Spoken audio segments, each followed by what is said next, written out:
Hello friends, welcome back to my channel जिसका नाम है ऑनेस्ट यू बाय समीर। आज मैं आया हूं एक नया वीडियो लेके जिसमें कि आज हम बात करने वाले हैं सीलिंग फैन के बारे में। सीलिंग फैन अगर आप खरीदने जा रहे हैं तो उसमें क्या क्या आपको देखना चाहिए, क्या क्या चीज़ें आपको देखनी ज़रूरी होती हैं एक सीलिंग फैन में, जिसको लाने के बाद में आप पछताओ नहीं और आपको लगे कि हाँ, मैं एक बहुत ही अच्छा पंखा लेके आया हूँ अपने घर के लिए।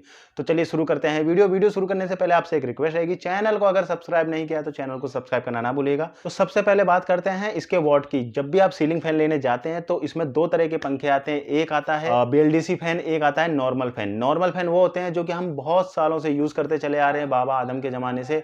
और जो बीएलडीसी फैन है उनका जन्म अभी अभी हुआ है, जैसा कि आप सभी लोगों को पता होगा।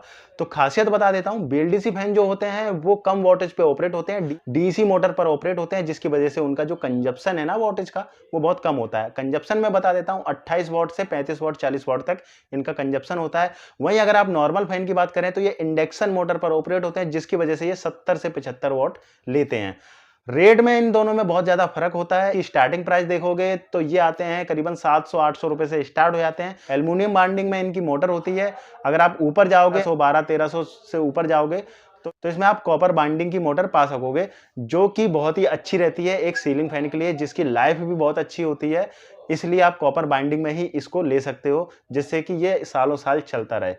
वहीं बीएलडीसी फैन की बात करें तो इसमें भी कॉपर की मोटर होती है, लेकिन इसमें कोई कंडेंसर से मतलब नहीं रहता, इसमें लॉजिक कार्ड होता है। अगर इसकी प्राइस की बात करें तो 3000 से 3500 रुपए से ये स्टार्ट होते हैं और इसकी जो रेंज है 15 हजार रुपए तक जाती है।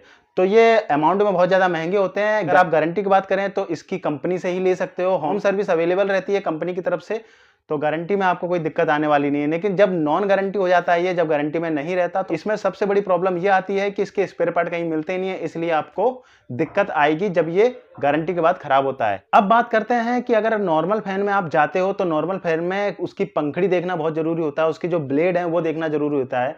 अगर आप इसमें हल्के ब्लेड लेते हैं तो याद रखिएगा, हल्के ब्लेड हवा के साथ में बहुत ज्यादा आवाज करते हैं, इसलिए पंखड़ी का जो वेट है, वजन है, वो थोड़ा सा भारी होना चाहिए, जिससे कि जब ये चले तो एकदम हवा में उड़े नहीं, बिल्कुल स्मूथली चले। पंखे का जो ब्लेड होता है जितना ज्यादा हल्के होंगे उतनी ही ज्यादा आवाज करेगा चलने के बाद में, और जितना ज्यादा थोड़े से भारी होंगे ना तो उतनी ही आवाज कम करता है पंखा चलने के साथ में। तो इसलिए ब्लेड पर ध्यान रखिएगा, पंखे के साथ जो ब्लेड लेके आ रहे हो वो ज्यादा हल्के तो नहीं है। अगर आप सही ब्लेड लेकर आते हो तो रूम में जो आपको हवा लगेगी वो सर्कुलेट होगी और हवा भी आपको बहुत ही बेस्ट लगेगी। नेक्स्ट पॉइंट आता है आरपीएम। आरपीएम भी बहुत जरूरी होता है। जो पंखा लेके आओगे उस पर सारी डिटेल लिखी होती है, उस पर भी देखिए और दुकानदार से भी पूछिए कि भाई ये आरपीएम कितना है, इस पंखे का आरपीएम कितना है।